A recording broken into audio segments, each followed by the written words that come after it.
আসসালামু আলাইকুম। আমার ভিডিওগুলোতে যারা নিয়মিত ভিউ করছেন, দেখছেন, তাদের অনেকের মধ্যেই প্রশ্ন জাগে যে অনেক ভিডিওতে আমি সব প্রশ্নের উত্তর দিচ্ছি না বা ভিডিওটা পরিপূর্ণ করছি না। কথা সত্য, সব ভিডিওর মধ্যে আমি সব প্রশ্ন করে যাই কিন্তু উত্তর দেই না, এটা ঠিক। আবার একটার মধ্যে প্রশ্ন করেছি, আরেকটার মধ্যে উত্তর দিয়েছি, এটাও ঠিক।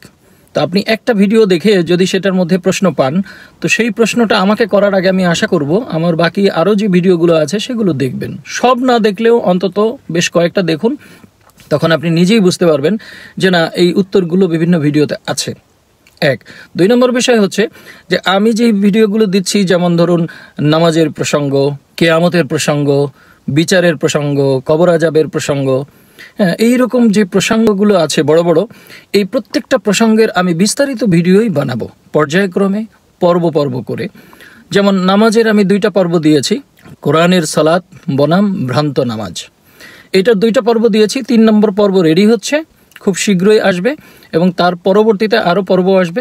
একইভাবে কোরআন একমাত্র দলিল, কোরআন আর হাদিস আলাদা কিছু নয়, আল্লাহ এবং নবীর কথা আলাদা কিছু নয়, এই ব্যাপারে কোরআনের প্রায় 200-র উপরে আয়াত আছে। তো সেইগুলোর মধ্য থেকে যেগুলো খুবই খুবই সহজ, প্রাসঙ্গিক এবং যুক্তিযুক্ত, সহজে বোধগম্য হবে এরকম আয়াতগুলো আমি তুলে ধরবো।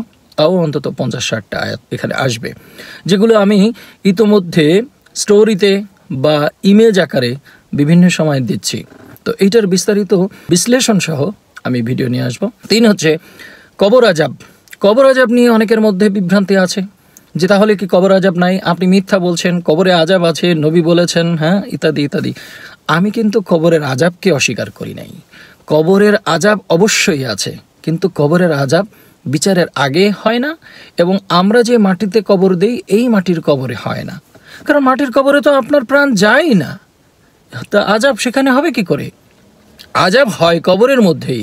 তাহলে আমাদের জানতে হবে কবরটা কি, আযাবটা কখন হয়, বিচার কখন হয়।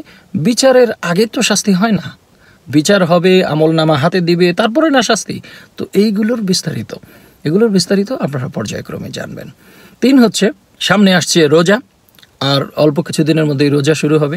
রোজা নিয়ে আমার পর্ব রেডি হচ্ছে, এই রোজা নিয়েও আমি এই পর্ব দিব।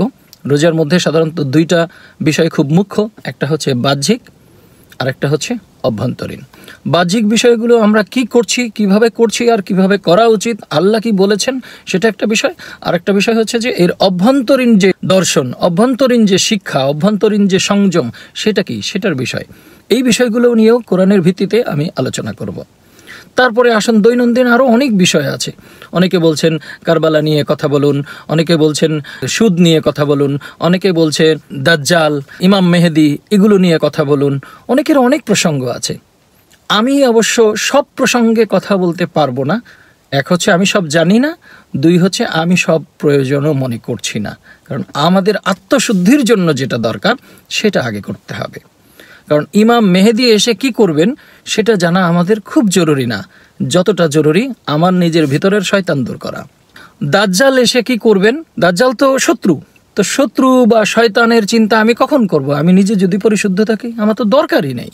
তো তারপরেও আপনারা এটা জানবেন, কিন্তু সেটার একটা পর্যায়ে আছে। সেই পর্যায়ে আস্তে আস্তে যখন যাবে তখন আলোচনা করা যাবে, তবে আপাতত আমি এগুলো প্রয়োজন মনে করছি না। এরপরে আসুন, অনেকেই আরও অনেক ধরনের প্রশ্ন করেন, তার মধ্যে অন্যতম একটা প্রসঙ্গ আছে, সেটা হচ্ছে বহু বিবাহ, এটা করা যাবে কিনা, তালাক দিলে কিভাবে দিতে হবে। অনেকে প্রশ্ন করছেন যে দাস দাসী ভোগ করা বৈধ, কোরআনে বলছে, তাহলে সেটা কি, সেটার বিস্তারিত ব্যাখ্যা, সেগুলো করা যাবে। এইরকম প্রত্যেকটা বিষয়ে ধরে ধরে একটা সময় যে আপনারা সবই পাবেন। আমার ভিডিওগুলো দেখতে থাকুন, এবং এটা যে সত্য, এই সত্য বেশি বেশি প্রচার করুন। কারণ বেশি বেশি প্রচারের মধ্য দিয়েই যে জানে না সে জানবে, যে জানে তারটা ঝালাই হবে, আর যে ভুল জানে তারটা শুধরে যাবে। পাশাপাশি যার জানার কোনো আগ্রহ নাই কিংবা এইটার থেকে বিমুখ হয়ে আছে, এটার বিরোধিতা করছে, তারও জানা দরকার। সে সত্য মিথ্যা পার্থক্য করে সঠিকটা ধারণ করতে পারবে। এখানে প্রাসঙ্গিকভাবে আরেকটা কথা বলে রাখি, অনেকেই মনে করছেন যে আমি অন্যদের সমালোচনা কেন করি, বিশেষ করে মোল্লা শ্রেণীর। দেখুন, সমালোচনা এক জিনিস, আর হচ্ছে সত্য মিথ্যার পার্থক্য তুলে ধরা, এবং মিথ্যা যে বিতাড়িত, বাতিল এবং বিভ্রান্ত সৃষ্টি করা, সেই বিষয়গুলো যদি তুলে না ধরা হয় তাহলে সত্য মিথ্যার পার্থক্য কিন্তু আপনি বুঝতে পারবেন না। কোরআনুল মাজিদে দেখুন অসংখ্য আয়াত বলা হচ্ছে কাফেররা কি করছে, মুশরিকরা কি করছে, শয়তান কি করছে, পাশাপাশি ভালোটা কি। এবং আমি এখানেও একইভাবে আমি কিন্তু কোনো ব্যক্তি বিশেষের সমালোচনা করছি না, আমি সমালোচনা করছি সামগ্রিকভাবে একটা পদ্ধতির, সামগ্রিকভাবে একটা গোষ্ঠীর, সামগ্রিকভাবে সমাজে প্রচলিত যে বিভ্রান্তি, কুসংস্কার, ব্যবসায়িক ষড়যন্ত্রপূর্ণ কুমন্ত্রণাপূর্ণ যেই বিষয়গুলো, সেই বিষয়গুলোর সমালোচনা বা সেই বিষয়গুলোর ভুল তুলে ধরে তার পাশে সঠিকটা দাঁড় করিয়ে দেওয়া, এটা হচ্ছে আমি চেষ্টা করছি। তো সেইভাবে সমালোচনা ঠিক নয়, এটা হচ্ছে ভুল তুলে ধরে ভুলকে শুধরানোর জন্য। কোরআন অর্থ হচ্ছে বারংবার পঠিতব্য পাঠ করা বিষয়, আর ফুরকান হচ্ছে সত্য মিথ্যার পার্থক্যকারী। কোরআনকে আল্লাহ বহু নামে ডেকেছেন, প্রায় 100-150 নাম আছে কোরআনের, একদম সর্বনাম এবং বিশেষণ, অর্থাৎ গুণবাচক নাম, বিশেষ্য নাম, এটা অনেক আছে। তো আমাদের মূল উদ্দেশ্য হচ্ছে সত্য ও মিথ্যার পার্থক্য করে সত্যটাকে ধারণ করা। তো এই সত্য ধারণ করার জন্য এই সত্যকে বেশি বেশি প্রচার করতে হবে। আমি যেটা জেনেছি সেটা অন্যকেও জানাতে হবে। আরেকটা বিষয় সেটা হচ্ছে অনেকেই এমন প্রশ্ন করেন যে প্রশ্নের উত্তরটা এখনই দেন, এবং আমার কাছে মনে হয় যে তারা এই প্রশ্নগুলো করছেন যে এই উত্তরটা জানলে উনি হয়তো কাউকে দাঁত ভাঙা জবাব দিয়ে দিবেন বা তার মুখের উপর ছুঁড়ে মারবেন যে এই যে দেখো দলিল।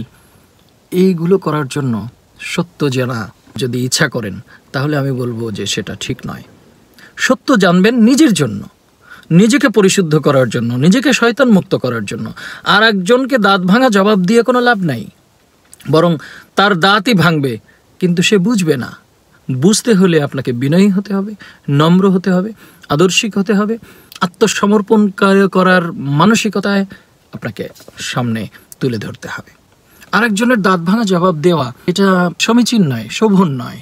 আপনি যেটা করতে পারেন, হ্যাঁ, তাকে সত্যটা তুলে ধরতে পারেন যে এই যে দেখো সত্য আর তুমি ভাবতেছো এইটা।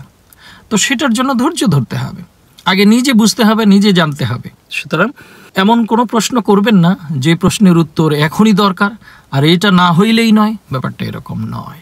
ধৈর্য, নীরবতা, বিনয় এগুলো সাথে রাখতে হবে এবং এগুলোর মধ্যে দিয়ে আস্তে আস্তে ধীরে ধীরে সত্যর দিকে আগাতে থাকবেন এবং সত্য প্রচার করতে থাকবেন এবং ধৈর্য ধরে আমার ভিডিওগুলো দেখতে থাকবেন।